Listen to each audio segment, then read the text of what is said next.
This district is our home district. John was born in Martinez. I was born off the district. We came here very early. My dad was a pastor, and this is home to us. And this morning, this fellowship feels a lot like home. The warmth that you have one to another, the kids, the different generations, it feels like home. If we lived a little closer, we might make it home. Yeah, you are a blessed fellowship. I think you already know that. In the going, we first went as missionaries a million years ago. I think it was 1987. Our youngest was 5 months. We have 2 boys and 2 girls, and we were sent by you. I know you didn't know us then. Most of you weren't born then. But still, you're part of a group that sent us. But I think you need to know the gang that went with us. At the time, it was the 3 kids, and now we've got 6 grandsons, ages 21 to 2, and a year or so, a little more than a year, almost 2 years now, we were at a district assembly, and they saw a picture of our 6 grandsons, our basketball team plus 1. And by the way, go Warriors. Even after last night, go Warriors. Okay, but the district that we were with, it was an assembly, and they thought that we were missing something in our family configuration. Can you guess what that was?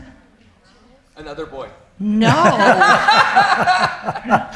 girl. Well, I had lost faith in that, and I really did think that the windows of heaven had closed on that whole proposition, so I didn't have much thought of a girl coming along. But they had special prayer for us that day, that God would give us a girl. And guess what? Somebody had faith, because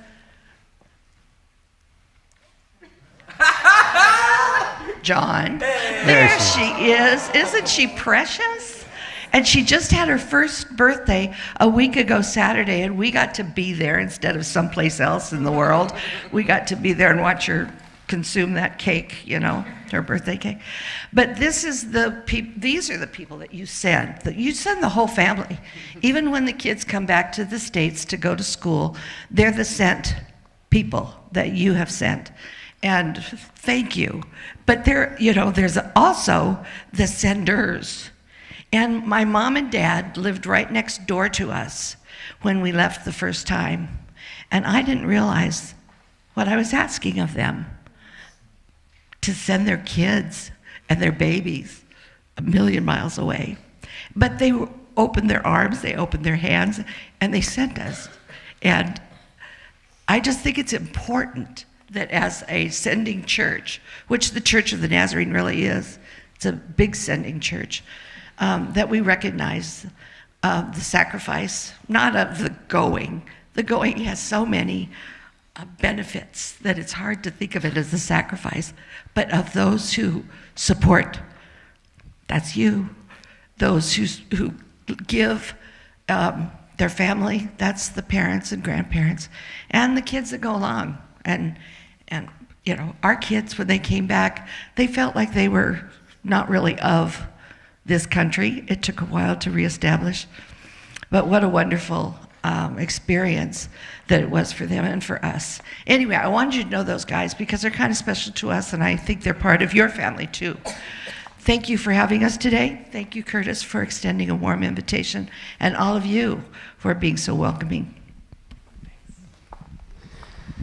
Yes, and so let me just help us think about a movement of God for the next few moments by you and me.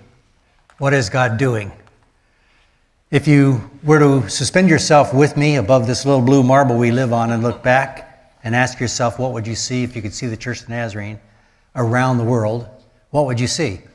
Well, you would see 1,000 Zoom calls a day and emails. I'm not exaggerating. Hundreds and hundreds and hundreds of phone calls. Because you are one of the most connected churches there is in all of creation. You would see an amazing family In fact, one sociologist calls you a family of churches because we are so connected. David and I just connected this morning, and we know people in South Korea. And I just connected with a couple other people here who know people in their countries. And that's how we are connected.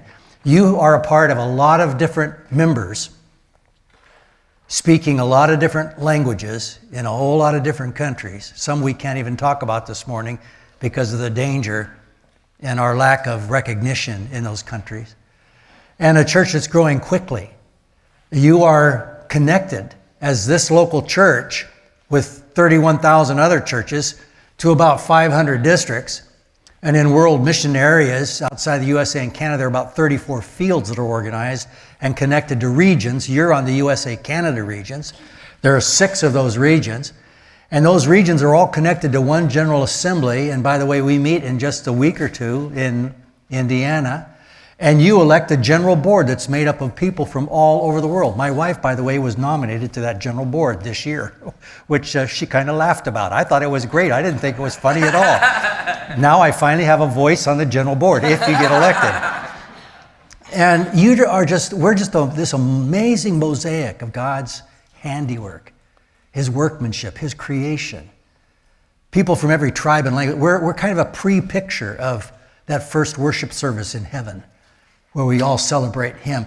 The Church of the Nazarene is one of a handful of denominations that are structured like this. You literally could count over 30,000 denominations. There are only a handful that are organized the way I just showed you, where you, a member, are connected to a district, to a field, to a region, to a general board, and a general assembly. That's you and me. And you are also unique because you give more to missions from your inception than any other denomination except for Christian Missionary Alliance. Per capita. That's how generous you have been to sending people around the world. It's why Bill Bright, Campus Crusade for Christ, Jesus film, have you heard of that? In the 70s, his board looked for somebody to distribute the Jesus film. Do you know who they selected? You.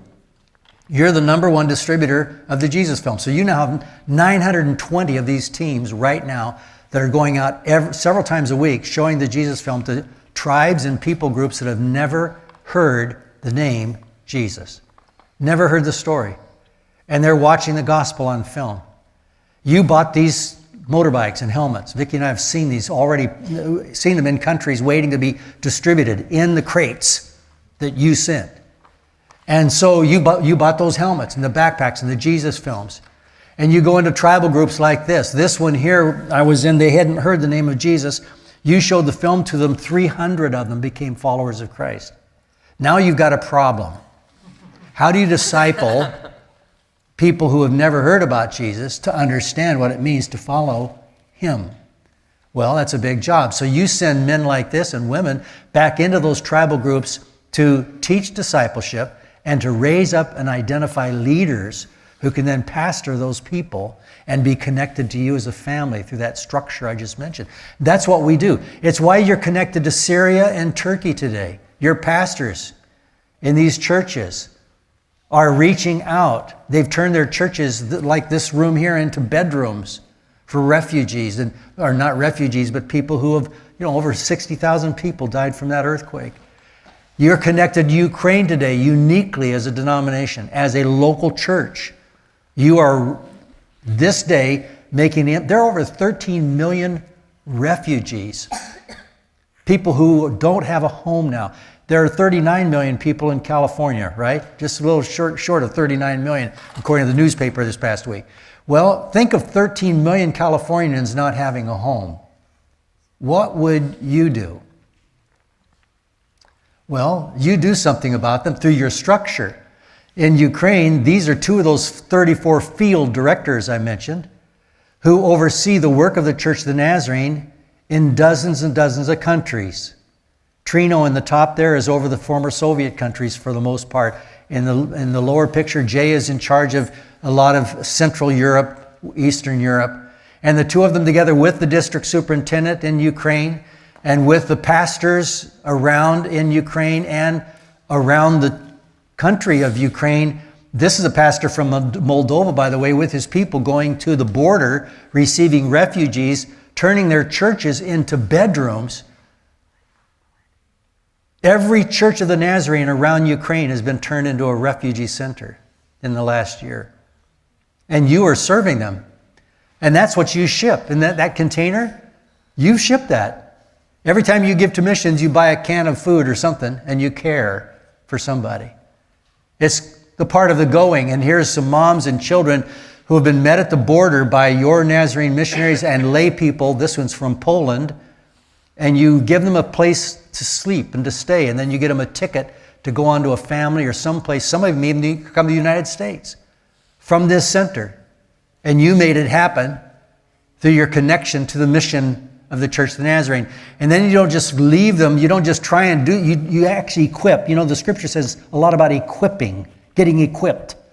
God uses a sharp sword or axe, or what's a sharp tool, let's put it that way. Sword and axe don't sound too friendly, do they?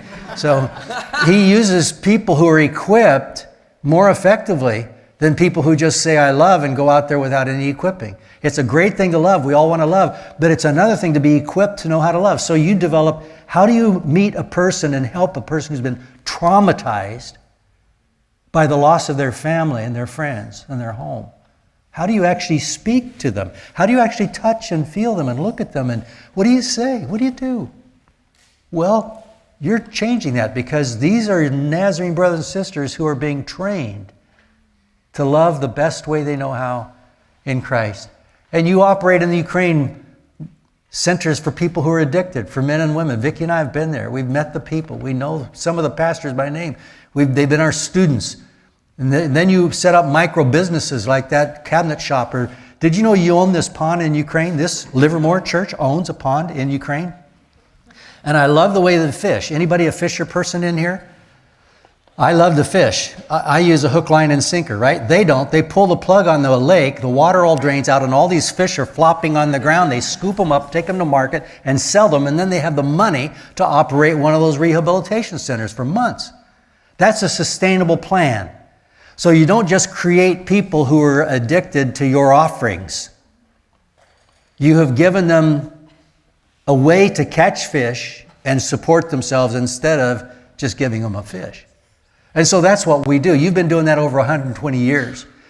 And it's quite an amazing thing. You send out missionaries like this every single year. And you send out a whole bunch of them from this country still as well. And there are two kinds of missionaries. Vicki and I are lifers, and there are then short-termers. And we meet people all the time that become short-termers. Just this week, we've sent another short-termer to South Korea, Pastor David. She's going to work in that department probably in our university there, because God has gifted her. She's from Idaho. She said, I want to serve. I'm learning Korean. My gifts are in helping people with disabilities. We said, God loves you, and Vicki and I have a wonderful plan for your life. And we told her of an island in the South Pacific where she could go and use her gifts along with Korean missionaries, In Kwan and his wife, with people of disabilities in Tonga, where they just shove people with disabilities aside in their culture. Not the Church of the Nazarene. You have a clinic and a hospital, a welcoming home there. That is, we partner with the Australian government. They gave us $60,000 to buy a van with a lift so we could transport people. That's the kind of partnerships we do, because Jesus said when the kingdom comes, it's good news. It looks good. It sounds good. It's not about going to hell and being damned. It's about God rescuing his creation, redeeming all things unto himself. So you sent Vicki and I to Eurasia and then to this part of the world. We lived in Brisbane. Here's some of your Nazarene brothers and sisters hanging around down there. You recognize any of them from district meetings or anything? No, probably not. And here's a district superintendent I got to know down there somewhere. So yeah, and the Australians are wonderful people. They are really committed to ministry and mission, just like we are. They love God like people all over the world. And we had the privilege of working. This is Vicki's favorite bird in our backyard. He eats mice and snakes and rats. He only likes meat, like some of you, right?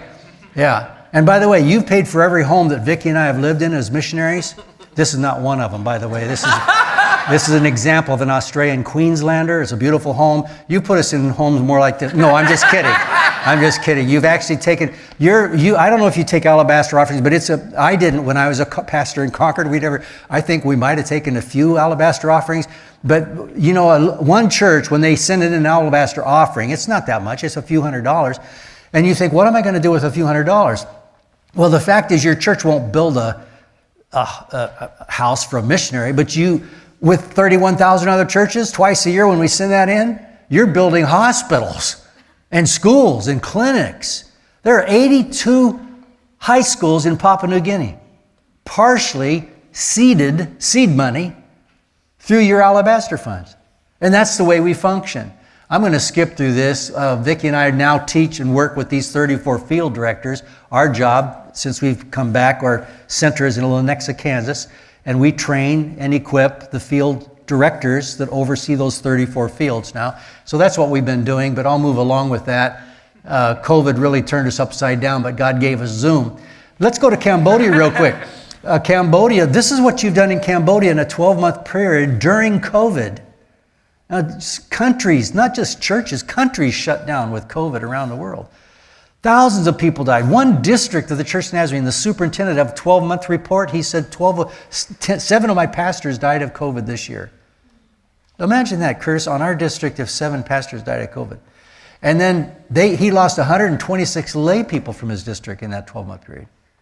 So we've got these reports from all over the world about what's going on. Here in this picture, the church has been growing, and you've been doing that. And those 61 sister churches of yours gave back 25% of all their income that year to global missions because they appreciate what you've done. I'll tell you a story in here that illustrates that. But you've been buying bicycles there for $30 and selling them for $15 so these kids could get to school. I mean, you care about education. It's one of the 4 tracks the Church of the Nazarene has traveled on from our beginning.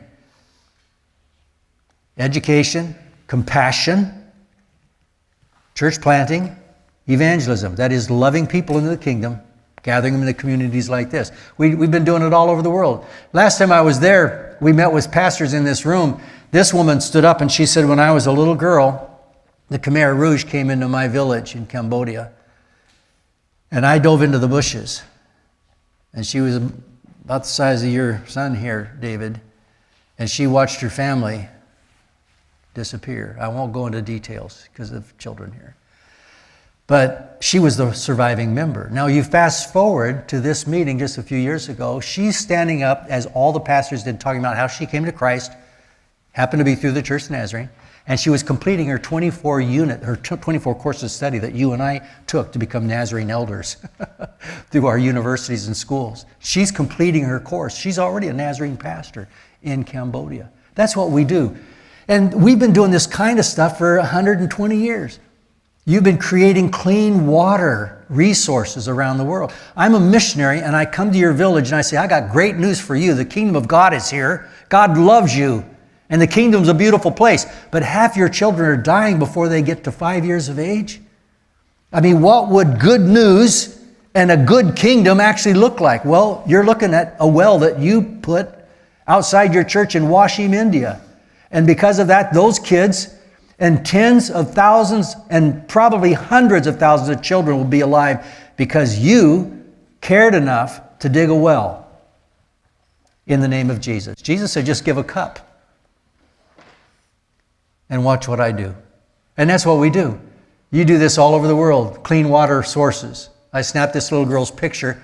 In that whole village, you recreated the entire village with clean water. And clean play spaces for kids. God cares about kids having fun. He wants kids to have fun. The kingdom is, study theology, the fun of God. I've got 2 or 3 books on that are very creative. And I very rarely hear people talking about how fun God is. But the reason you like to have fun is God likes to have fun. You're made in His image. And you teach on hygiene, and you do all kinds of stuff to create the kingdom has come expression through the connected work of the Church of the Nazarene. You run children's homes all over. Vicki and I were in Illinois just a couple months back. A young woman came up to us afterwards. Anybody here 13 years of age? Anybody 13? No 13-year-olds. Okay, you need to get a 13-year-old in your church so my story can be better. So a 13-year-old girl came up, and she said, she's about this tall. She said, when you showed this picture, my heart, she said, I just couldn't believe it. And she said, I used to live there. You took me off the streets. The Church of the Nazarene got me off the streets. I have no parents, no family. You became my family. You gave me one of those suitcases over there and a backpack and food and clothing and a bed and education. And then two of you, and then she introduced us to a couple standing alongside of her. She said, this is my mom and my dad. They came there and adopted me, and now I live here in Illinois in the school. I'm a 13-year-old in high school here. Do you think that changed her life? I've got a picture of her somewhere. Beautiful, beautiful young woman with all the hope now and the potential that she was being robbed of while she lived there. So you have these homes all over the world, and I'm going to move along quickly. You run these children's centers in Ukraine where these kids were living in conduits under the road. And Sean saw that and said, this is not the kingdom. And he came back to Tucson and raised money, and now he's got 3 of these homes. And you run assessment centers. I'm not going to detail this, but you can see kids are trapped. Not just kids, but adults are trapped. You pay for a full-time human trafficking expert in Lenexa through your missions giving. And we are structured around the world. We met a young woman from college just a couple weeks back here in the United States who had just spent a month in this assessment center in Cebu, Philippines. And by the way, you then strategically think about, okay, how do we address human trafficking? So these 32 students have a degree that is designed to help people get out of the entrapment and get them support and connected to community, job placement, and whole health, mental health. That's what we do. Jesus said, don't just talk about love, do something with the mind God's given you to strategically make a difference. And that's what you've been doing. And you've done an awesome job. You've got 52 universities like this that you support around the world. Many of them receive your missions dollars to just be the added extra. In this village, that's their main street. There are 3 of your 34 field directors right there on the left. The young man on the right, he's one of 159 students in his village that you've been supporting for over 2 decades with $20 to $30 a month so he could get educated. Because in that village, you wouldn't have a hope of making $30 a month, $60 a month for your whole 40-hour, 60, 80-hour week of work. So you help him. And I said, what are you going to do with your degree? He said, I'm a medical doctor. I said, where are you living? He said, what do you mean? This is my home. He said, I'm the first medically trained person in this village. Isn't that amazing? That will make a difference. And in that village, by the way, you had created all kinds of other things that look like the kingdom. Fun for kids, a church, tutoring to help kids get over the line.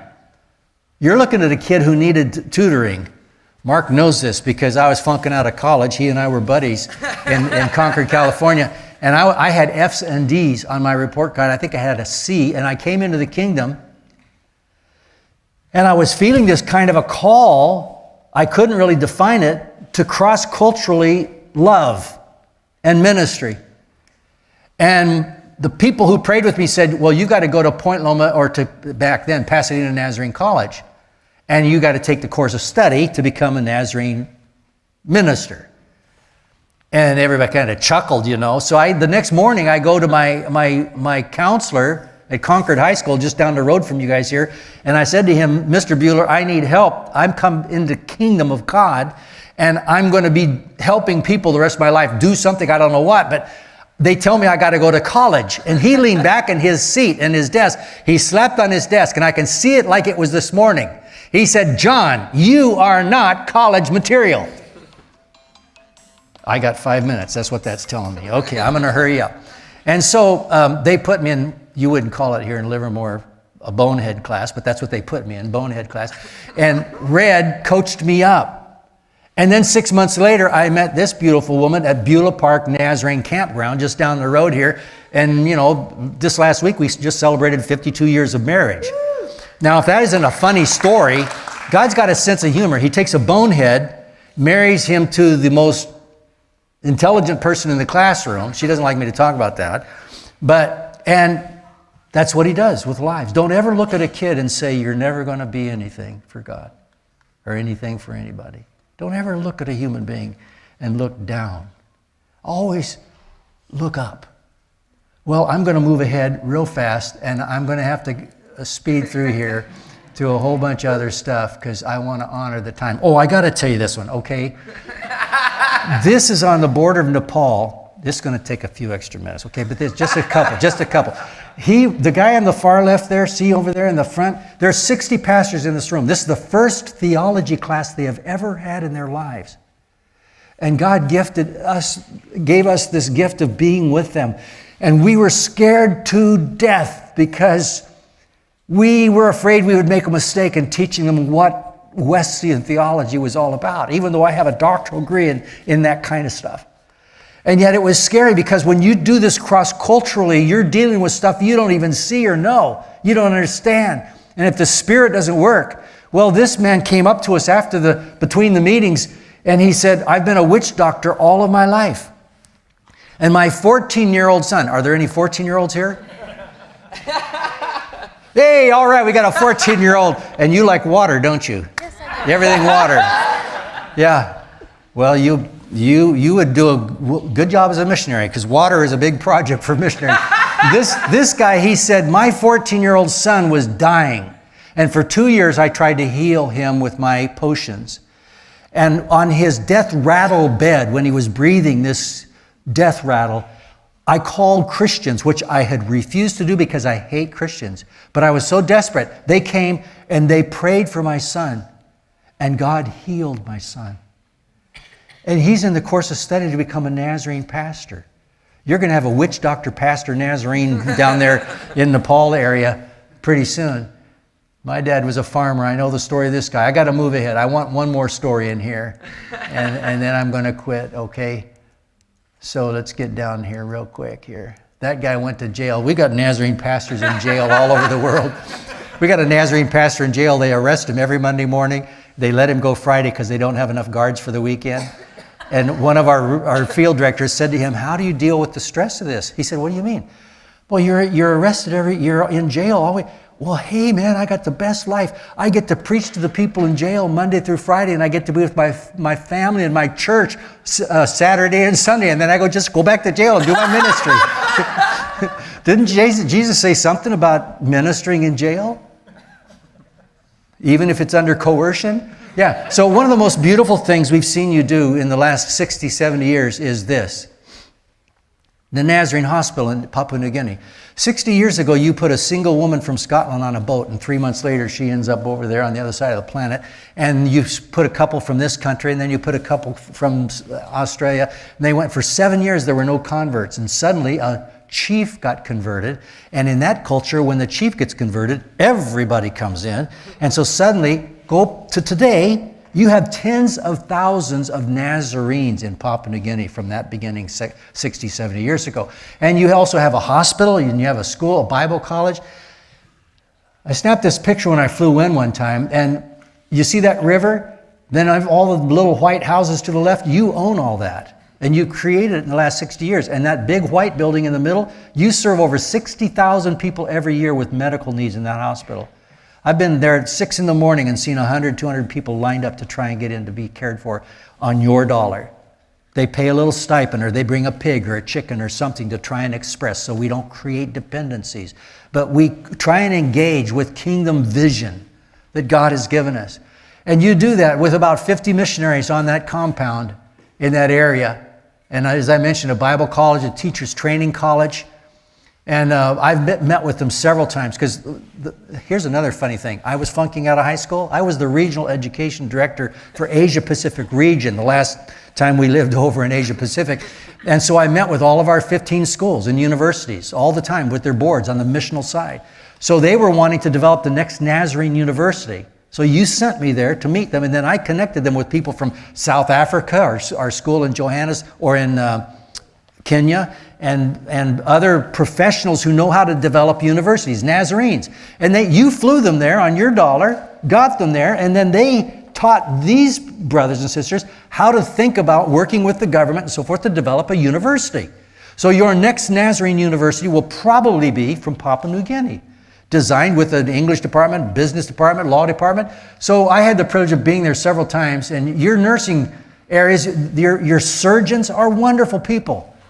This woman in the middle, she's from Santa Cruz, California, discipled by the pastor's wife there, Debbie Wilcox, and now she's a full-time missionary surgeon in the church now. Here's an up-and-coming surgeon.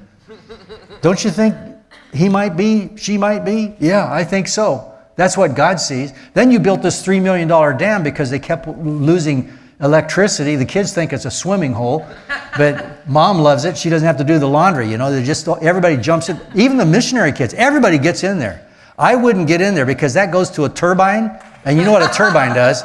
Yeah, it chops the water up to make energy. And then every one of your units, you've got several units there, has that sign. I love that sign. It's what we do. It's who you are. And these nurses are the only nurses in the world. Kim, you've got a nursing degree. They had to take 12 units of evangelism and church planting to graduate as a nurse. So they had to know how to love people into the kingdom and to plant a church or to organize people into a fellowship group. And so now around Papua New Guinea, you have all kinds of churches like this planted by a nurse, organized by a nurse. Last time I was there, I spoke at their commencement. Oh, it wasn't the last time, but one of the times I was there, I spoke at their commencement. And I met this young woman, Lydia, at the second airport getting out of the country. And I asked her where she was going. She was magna cum laude of the class, okay? And she gave the speech. The reason I knew her, we sat on a platform together. She gave the speech for the students. She said, I'm going back home. I'm going to take what I've been taught about loving people and use medicine to bring people. There are 832 languages in Papua New Guinea. Most of them don't yet know the gospel. You're sending them out. So that's what we do. Let me just finish up. Let's read this together. And let's put Livermore right behind Samaria. Read it with me out loud, would you please? You will receive power when the Holy Spirit comes upon you, and you will be my witnesses in Jerusalem, Judea, Samaria, Livermore, and to the ends of the earth. So what's your mission? You may not be a missionary, but you are a missional person because that's one of our 3 core values as the Church of the Nazarene. And missions is what God coordinates through all of our lives together, whether it's here in Livermore or some other place in the world. It's what the Holy Spirit leads us into. This one was 95. Her name is Theo, and she was complaining to me in Perth, Australia, they've taken away my driver's license. And I said, that's probably a good idea. She said, I thought I lost my ministry and my mission because I've been taking over the years my car filled with things out to the outback to work with our Nazarene Korean missionaries. And she said, now I thought I couldn't do that, but then God gave me this little thing called Uber. And so I call Uber and the driver comes and he's from a different country with a wrap on his head, speaks a different language, but he knows enough English. And I say to him, my name is Theo. What's your name? Do you have children? Are you married? And I write their names down. And then he helps me load his car. And we drive an hour and a half to the outback. And then we spend all day with the missionaries. I pay for his entire day. His meter's running. He gets out of the car and kicks the ball with the kids. We get back in the car. We go back to my house. And before we leave, I say, can I pray for you and your family? And never has one of them said no. She said, Pastor John, I thought I had lost my ministry. God expanded my ministry to a whole new way of thinking. She's 95. This guy's 11. Anybody 11 here? You're 11? We got 2 or 3 11ers. Okay. His name's Jeremy. He lives in another country. It's called Idaho. Okay. And Jeremy, he heard some stories like this, and something happened in his heart. God started calling Jeremy at 11 years of age. Your age. He called. Jeremy heard his voice in his spirit. Just like you guys are hearing Jesus speak to you. And God said, do something for the kids in Sao Paulo. So he went to his mom. Mom, I got to do something. Well, what do you want to do? So they went to Costco and bought some hot dogs and Cokes. And then they went along a sports field, just like I think somebody went to a sports field here. And that's what he did. He sold his hot dogs. He sent $248 to Sao Paulo for missions. An 11-year-old kid. Theo's 95, he's 11. None of us have an excuse, right? God calls us all to mission. So, Pastor, thanks for letting us come. You're going to receive this offering. And your offering does the kinds of things that we've been talking about. And hundreds of more. Block building machines, scholarships for kids. That's what these offerings have gone for all the time Vicki and I have been missionaries. They also pay for some medical expenses we have. They also paid for some furniture that we had that you still own and is in some country where we live and has been passed on to other missionaries now. So these offerings are strategic, and we want to thank you. And Pastor Curtis, thanks for letting us come. It's valuable time for you, I know, to let somebody take your time to shepherd your people. So we're grateful to you, and we're grateful to you. Let's keep following Jesus. I can only imagine what he's calling these young people to do. He has a call, he has a way, he has a mission for every young person in this church, and old person too. That's right. There's a little QR. You know how to use that. Thanks, Curtis. Man, bless you.